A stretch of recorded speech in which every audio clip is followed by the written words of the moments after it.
Bien, buenas tardes a todos los que estén viendo este video en las redes y también buenas tardes para los que están aquí. Dios les bendiga a todos. Vamos a continuar en la tarde de hoy con el Catecismo de Heidelberg. Estamos en el domingo 6. Enseguida vamos a permitirle a Isaac que ore por la clase y vamos a estar hablando sobre las preguntas. Por favor, Isaac. Jesús, gracias. Isaac, alto, para que te puedan oír. Jesús, gracias por ser. Mira que vamos a aprender a las clases que podemos aprender siempre en los domingos. Te pedimos que nos ayudes para entender que podamos prestar atención, que hoy podamos dar la clase bien. En el nombre de Jesús, amén. Papi, Amén. el timer. El timer. Gracias, Ayer. Eso me olvidó el timer. Perfecto. Ok, bien, vamos a ver las preguntas. Ya está todo listo. Y ahora ya tenemos el timer. Y algo aquí pasó. Ok, good. Una tuya, no yo. Ella. Entonces, yo leo primero. Pregunta 16. ¿Por qué el mediador debe ser un ser humano verdadero y justo? Ella. ¿Por qué el mediador también debería ser verdadero Dios? 18. ¿Quién es entonces este mediador, verdadero Dios y al mismo tiempo ser humano verdadero y justo? Ella, 19. ¿Cómo te enteras de esto? ¿Cómo te enteras de esto? Muy bien, gracias. Bien, hoy la clase está, en mi opinión, bastante sencilla porque muchas de estas cosas que vamos a estar viendo hoy las vimos en la clase pasada. Yo me imagino que puedan participar conmigo y ver lo que está sucediendo. Y realmente nunca le pongo títulos a las clases porque los hermanos que hicieron el catecismo lo ordenaron en domingo 6, domingo 7, domingo 8 y quise respetar eso. Pero si se me permitiera poner un título a la clase de hoy, le estaría llamando la naturaleza del mediador. Eso es lo que vamos a estar básicamente viendo en la tarde de hoy.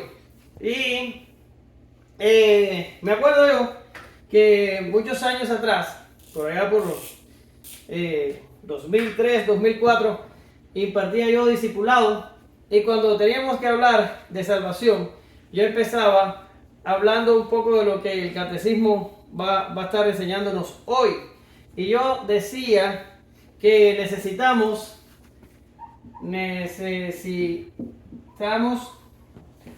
un Salvador. En aquellos tiempos yo decía la palabra Salvador, pero hoy, como estamos hablando del mediador, vamos a poner mediador. Un mediador, pero es lo mismo. Ahora, necesitamos un mediador, y yo decía dos cosas. Que quiera salvar y que pueda salvar. Y siempre me acuerdo que yo básicamente ponía aquí en el que pueda salvar. Yo ponía el ejemplo de, por ejemplo, una persona que está gravemente enferma y necesita una transfusión de sangre y tiene un familiar que se la quiere dar, pero tienen sangres diferentes. Por ejemplo, uno es A y el otro es B. Pues entonces no puede ser un donante. Por tanto, por mucho que quiera dar la transfusión, no puede porque tiene sangres diferentes. Es un ejemplo médico, pero es un ejemplo que nos ayuda a hablar de estas dos cosas. Y yo decía, me acuerdo por allá casi que me da miedo pensar que han pasado 20 años. Hace 20 años atrás yo hablaba que no solo necesitamos un mediador o un salvador que nos quiera salvar, pero este mediador tiene que poder salvarnos. En otras palabras, lo que estamos tratando de decir es que el poder aquí habla de su naturaleza, habla de su capacidad, habla de cumplir los requisitos necesarios para poder hacer la obra.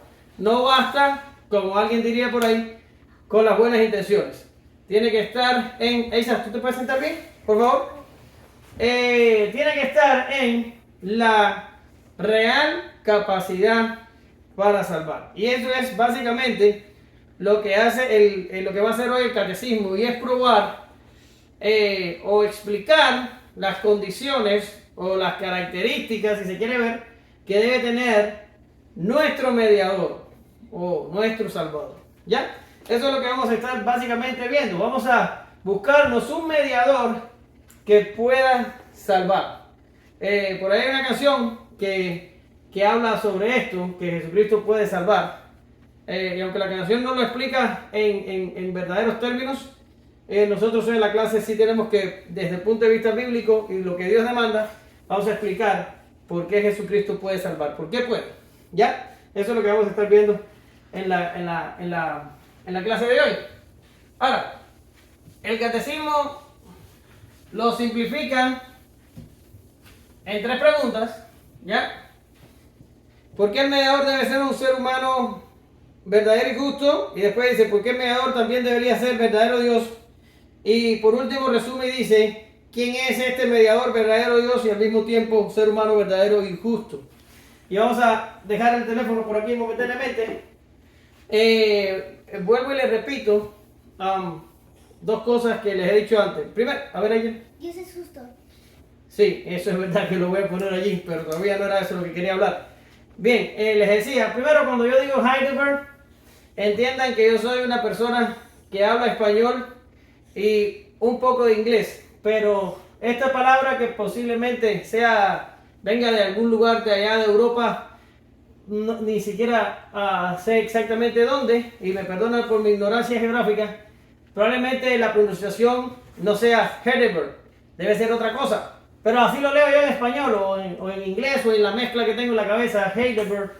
Me perdonan la ignorancia de pronunciación. Y lo otro que siempre digo, o que a veces digo, es que a veces no doy muchos textos bíblicos en la clase porque solamente tengo 30 minutos para dar explicaciones. Pero en el link que está en la descripción del video está un enlace que los lleva a donde está el catecismo de Heidelberg y las tareas que yo les estoy dejando a los niños. Y el catecismo de Heidelberg trae muchas citas bíblicas, trae bastantes citas bíblicas para que usted las estudie y entienda de dónde sacamos de la Biblia lo que explicamos en la clase. ¿Ok? Yo no voy a explicar con muchas citas, yo voy a dar solo la explicación. Usted en su casa tiene que agarrar las citas que están en el catecismo y estudiarlas y coordinar una cosa con la otra. Bien, dicho esto, vamos a entrar a, como ella le decía, a sentar nuestra primera base para poder hablar de estas cosas. Dios es justo, ¿verdad que sí? Dios es justo. Ahora, ¿por qué siempre lo ponemos aquí? Porque es la justicia de Dios la que es demandada cuando toda la humanidad ha pecado. Todos somos, ¿qué cosa es, Yeli? Somos pecadores. Pecadores, ¿verdad que sí? Todos somos pecadores. Todos hemos ofendido la naturaleza santa de Dios y todos hemos violado su ley. ¿Ya? Estas son las 2 cosas que nos hacen merecedores del castigo delante de Dios. Hemos violado su ley y hemos ofendido su naturaleza santa. Por tanto, Dios tiene que demandar justicia. Porque es un Dios justo, ¿verdad que sí? Dios tiene que demandar justicia sobre una humanidad totalmente sumida en la depravación y el pecado. Si Dios no hace esto, Dios es injusto. ¿Esa se puede saber qué estás haciendo? Ahora, ¿por dónde voy? Si queremos buscarnos un mediador, que nos evite o nos libre, esa palabra sería mejor, nos libre del juicio que Dios va a derramar sobre nosotros por ser pecadores, y a algunos les parece escandaloso la idea de que el juicio de Dios involucra toda una eternidad, pero no nos hemos puesto a pensar la magnitud de nuestras ofensas delante de un Dios justo. Ahora, cuando tratamos de... Por favor, fíjate qué está haciendo Isaac con la mano allí en el mueble, porque lo que me da miedo es que esté tratando de meter la mano en la cosa eléctrica. Ahora, me desconcentra Isaac con su cosa hoy. Queremos saltarnos el juicio, queremos evitar el juicio, queremos que el juicio no caiga sobre nosotros. Y necesitamos que a la vez que nosotros nos evitamos el juicio o nos lo saltamos, la justicia de Dios sea satisfecha. Tenemos que lograr las dos cosas a la vez. Porque yo me estoy poniendo como si la humanidad hubiera hecho esto, y esto es básicamente erróneo, es un enfoque antropomórfico. En realidad fue Dios el que ideó el plan de salvación, no nosotros. Así que vamos a cambiar un poco el vocabulario. Dios tenía que cumplir con su justicia, pero que tenía que buscar su mediador que le permitiera a su pueblo, que no es toda la humanidad, es su pueblo, ¿ok? Evitar el juicio, saltar el juicio, ir por fuera del juicio, pero sin violar su justicia. Ahora, la pregunta del catecismo es, ¿por qué el mediador? Entonces Dios lo hace por medio de un mediador, ¿verdad que sí? Mediador. Ahora, ¿por qué Dios?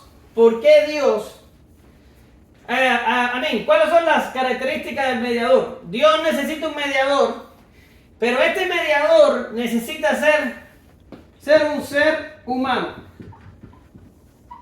¿Ya? Ser un ser humano. Y no es redundancia, ser un ser humano. Ahora, necesita ser un ser humano porque ¿quiénes fueron los que pecaron? Nosotros. Cuando tú dices nosotros, tenemos que poner acá arriba la humanidad. La humanidad. ¿Ok? La humanidad fue la que pecó. Cada hombre pecó. Todos nosotros pecamos. Por tanto, si vamos a buscar, o si Dios va a buscarnos un mediador que salve a la raza del juicio, o no a la raza, vuelvo y repito, sino a la parte del pueblo, de la raza que es el pueblo de Dios, ¿verdad? Ahora, si Dios va a buscar un mediador para ellos, este mediador necesita ser un ser humano. ¿Por qué razón? Porque es el ser humano el que pecó. ¿Ya? Ahora, en el Antiguo Testamento se ofrecía sacrificio. ¿Y qué se ofrecía en ellos? ¿Sacrificios humanos? Dilo alto para que se oigan eso. No. ¿Qué se ofrecía entonces? ¿De animales? Sacrificios de animales. Ahora, estos sacrificios de animales cubrían el pecado, lo cubrían. Evitaban la ira de Dios y el juicio de Dios, aplazaban, esa es la palabra, aplazaban el juicio de Dios sobre ellos. Básicamente el día de la expiación lo hacía por un año. Ahora, estos sacrificios eran temporales, ¿ya? Sacrificios temporales. ¿Qué significa? Que tenían que repetirse en el tiempo. Y los sacerdotes que ofrecían estos sacrificios, ofrecían sacrificios primero por ellos, porque ellos eran pecadores, y después por el pueblo. ¿Lo entiendes? Por tanto, el mediador que Dios se buscó tenía que terminar con la temporalidad de los sacrificios del Antiguo Testamento y tenía que permanecer humano. O sea, tenía que ser un ser humano, pero tenía que ofrecer un sacrificio que se ofreciera de una vez y para siempre, que no tuviera necesidad de ser repetido. Ahora, los sacrificios de animales tenían que ser repetidos. Ahora, los sacrificios, el sacrificio que haría el mediador iba a ser un sacrificio de una vez y para siempre. Ahora, los sacerdotes primero ofrecían sacrificio por ellos y después por el pueblo.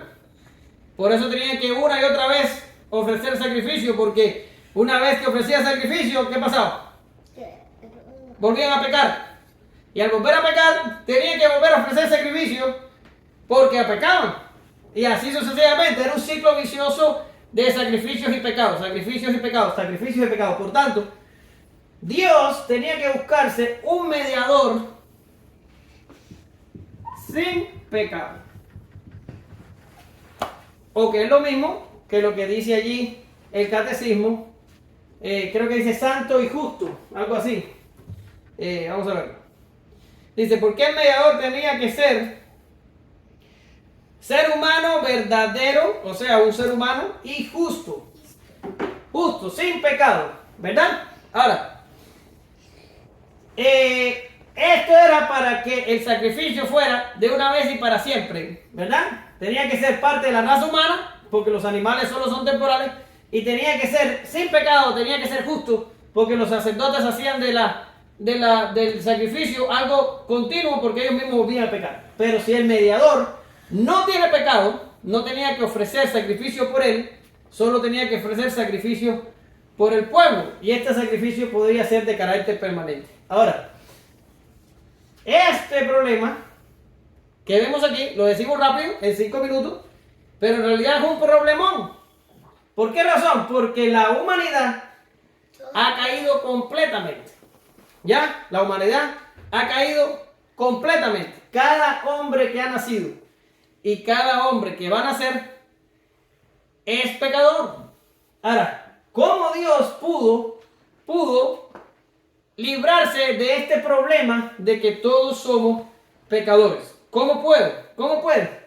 Bueno, Dios estableció que el mediador iba a ser su hijo.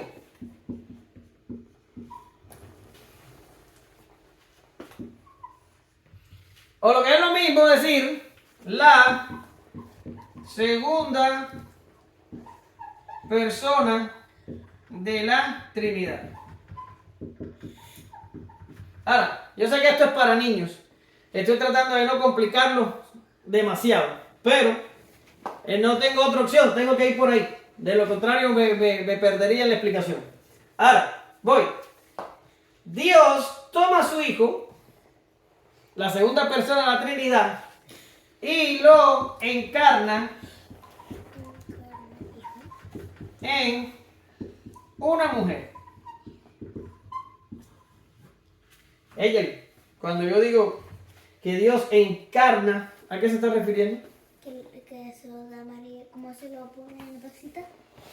Dice ella, porque a lo mejor no soy yo, que es porque lo pone en la pancita. Bien, yo creo que eso está bastante bien para niños.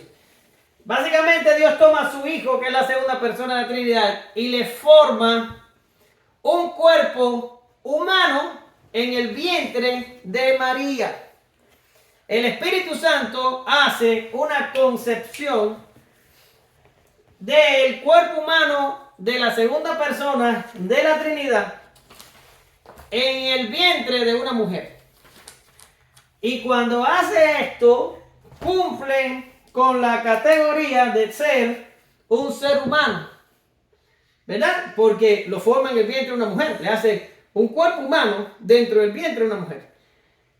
Que posteriormente esta mujer iba a parir a este niño. ¿Cómo se llamaba la señora? María. María.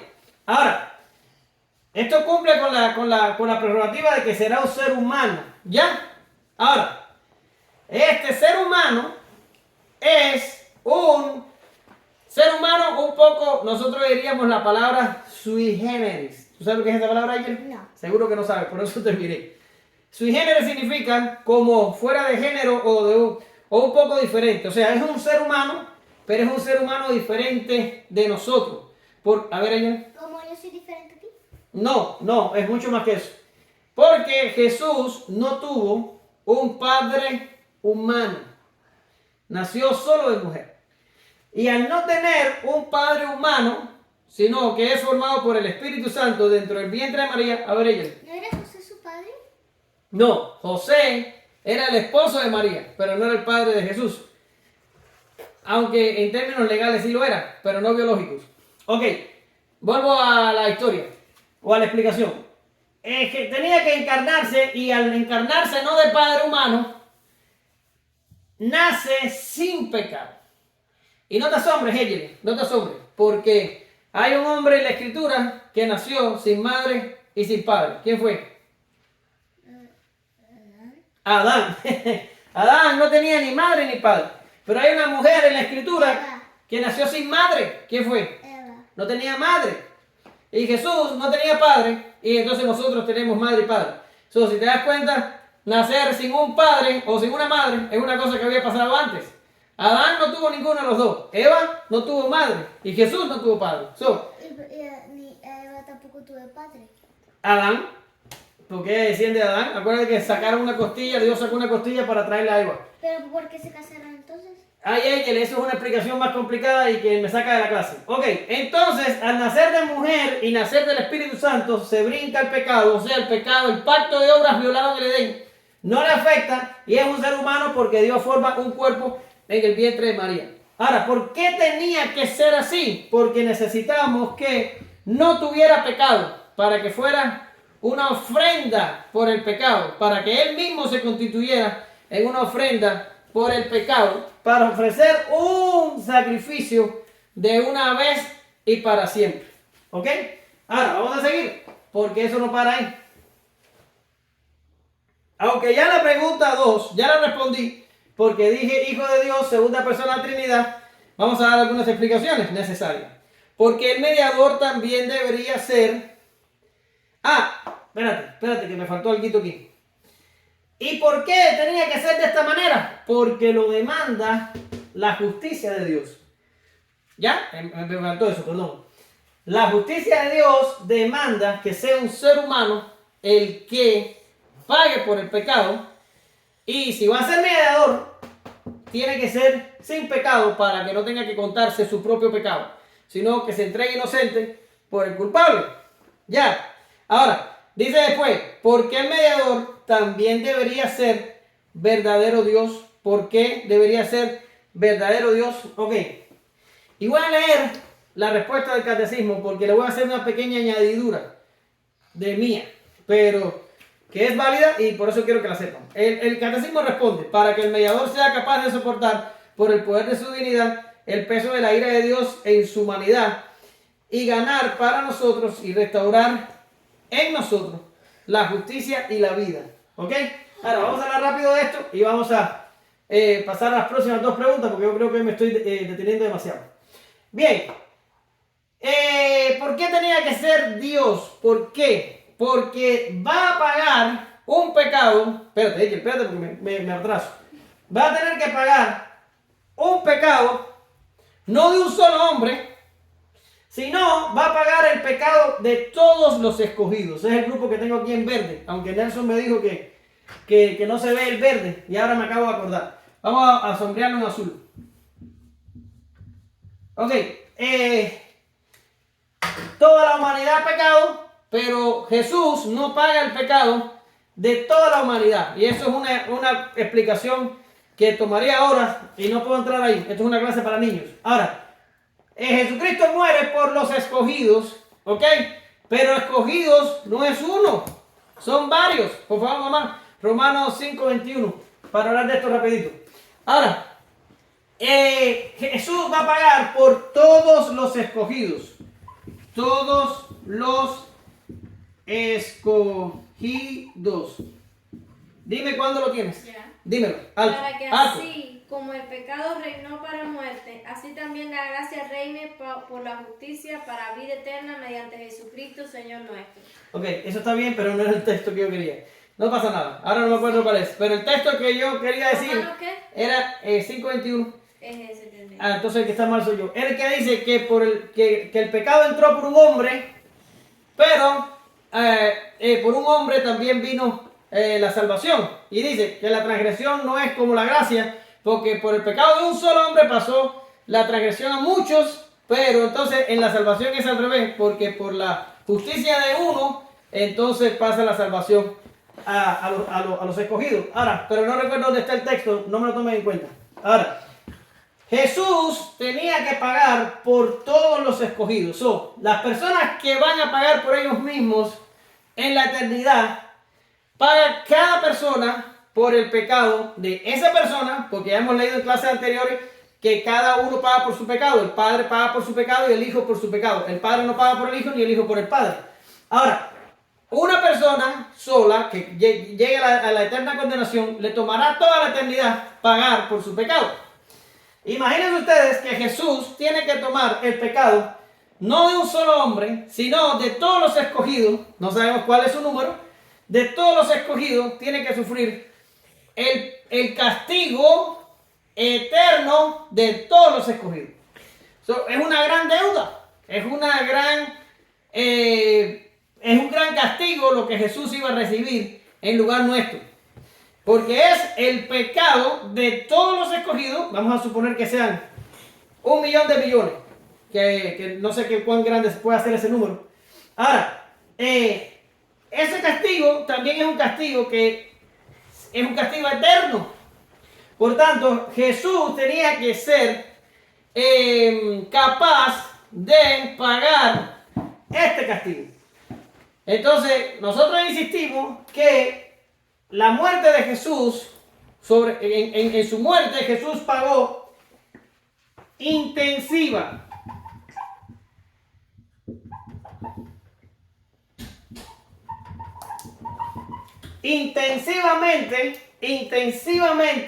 el pecado de los escogidos. Y para poder pagar intensivamente el pecado de los escogidos, tenía que depender de su naturaleza divina. O sea, lo sufrió en su carne y en su cuerpo, Jesús, el pecado.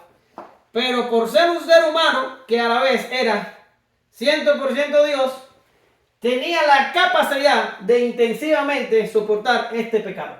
Los pecadores que lo van a sufrir en el lago de fuego que como azufre, lo van a sufrir extensivamente. Quiere decir, a lo largo de la eternidad. ¿Cuánto dura la eternidad? La eternidad es para siempre. Y ahí van a sufrir por el pecado. Pero Jesús no se podía pasar la eternidad sufriendo por los escogidos, sino que tenía que ser un sacrificio, un sufrimiento intensivo para que este sacrificio pudiera ofrecerse de una vez y para siempre, no quedarse para siempre sufriendo. Por tanto, tenía que ser también Dios. Ahora, otra cosa, que es lo que el catecismo nos dice, y lo añado yo. A ver. Que todos hemos pecado, entonces no podemos ser mediadores. No, nosotros no, pero Jesús no pecó, pues él sí. ¿Ya? Ahora, ¿cuál es el otro motivo por el cual tenía que ser también Dios? ¿Ya? Y es porque Dios es digno. Dios es digno. Vamos a ponerlo aquí. Dios es digno.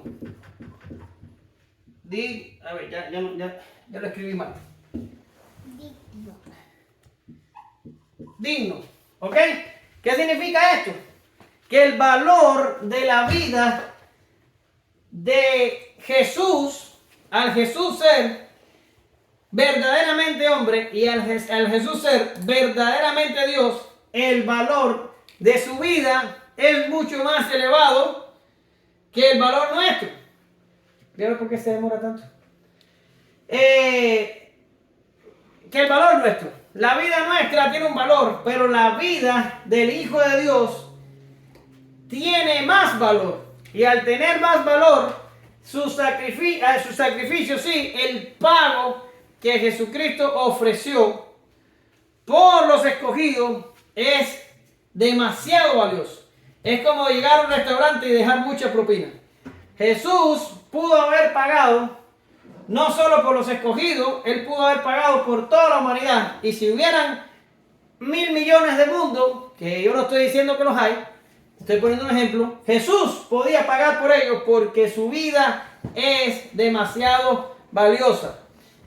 Hoy es el día en el que me acuerdo de textos, pero no sé dónde están. Pero en Apocalipsis hay un texto en el que creo que era Juan el que estaba llorando porque no había nadie que fuera digno y que pudiera abrir el sello, ¿verdad? Y está llorando porque nadie es digno.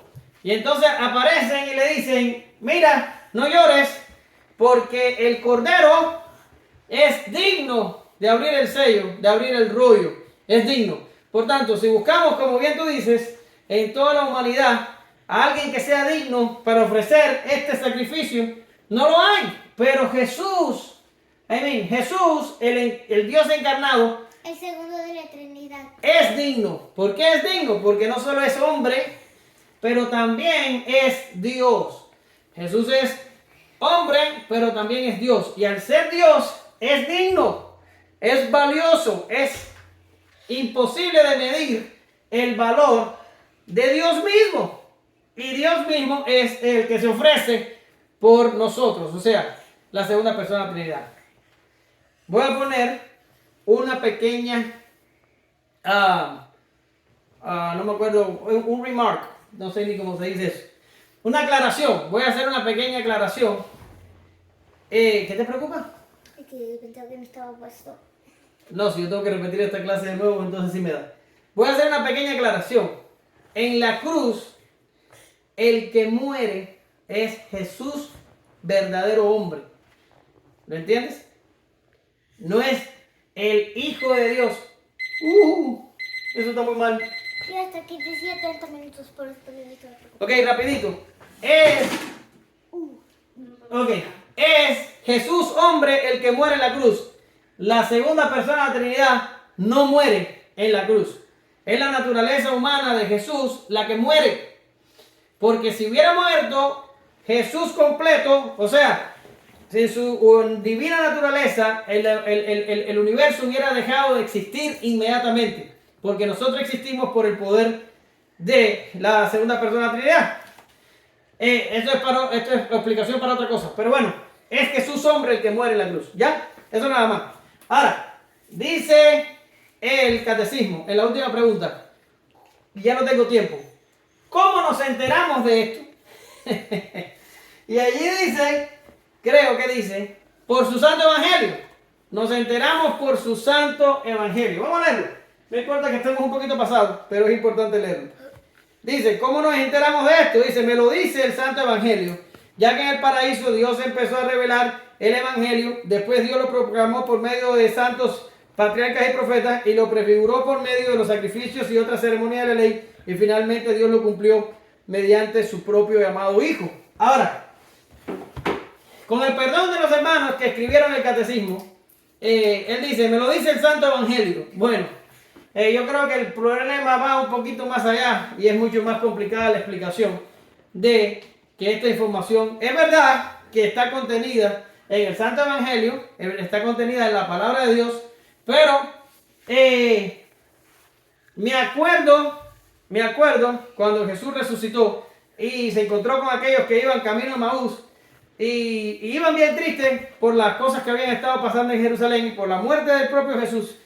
Y Jesús les empezó a explicar en la escritura de que era necesario que Jesús sufriera. Ahora, cuando esta gente se vinieron a dar cuenta de lo que Jesús estaba explicando, Jesús allí los dejó. Y entonces fue que se dieron cuenta del mensaje del verdadero evangelio. Y también pudiera hablar del eunuco que venía leyendo el libro de Isaías y se encuentra con Felipe y le dice, ¿qué haces? Bueno, estoy leyendo esto y ¿lo entiendes? Bueno, no lo entiendo. Si alguien no me lo explicara. Y entonces allí Felipe le explicó. Y me pudiera buscar muchos ejemplos. Apolos fue otro que estaba predicando y lo tuvieron que llevar aparte y explicar bien porque el hombre todavía no había entendido la importancia de Jesús en el plan de salvación.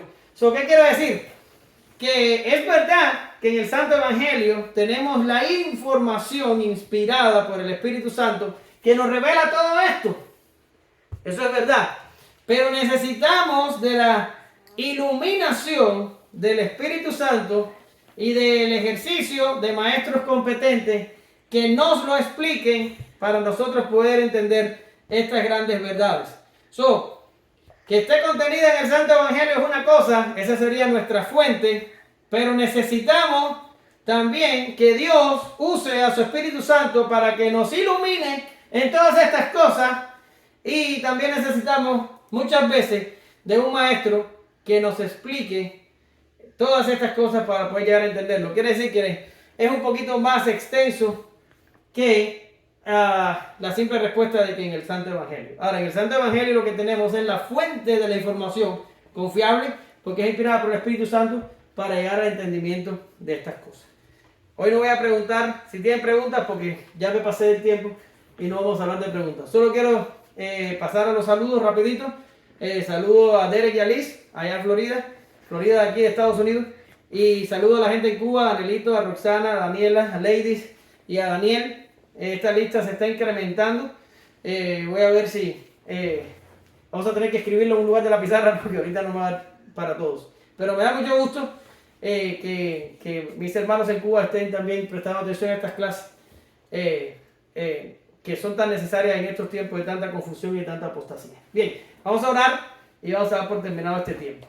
Te damos gracias, Señor, por esta clase. Te pedimos que tú nos bendigas, que nos des sabiduría y entendimiento a todos, Señor, y que nunca falte tu Espíritu Santo que nos permite entender estas cosas, y que nunca falte los maestros que nos enseñan la verdad del Evangelio, porque hay tanta apostasía, hay tanta confusión y tanta gente diciendo lo que no es, que necesitamos maestros, que tú envíes hombres que conozcan la palabra para que nunca falte el alimento en medio de tus hijos. En el nombre de Jesús, amén. Gracias, Señor.